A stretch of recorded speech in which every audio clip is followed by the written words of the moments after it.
Inspector general of police Khyber Pakhtunkhwa Akhtar Hayat Khan के हुक्म पर डेरा इस्माइल खान और बोनो रीजन्स को दहशतगर्दी और बदअमनी से निपटने के लिए बाकायदा तौर पर 8 अदद बख्तरबंद APCS गाड़ियाँ फराहम की गई।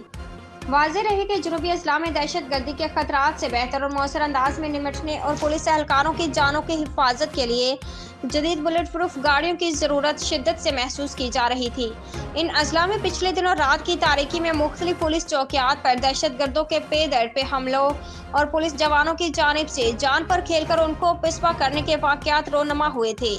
IGP ने इन इलाकों में मुमकिन दहशतगर्दी के पेश नज़र वहाँ की पुलिस को APCS गाड़ियाँ फ्राहम करने का ऐलान किया था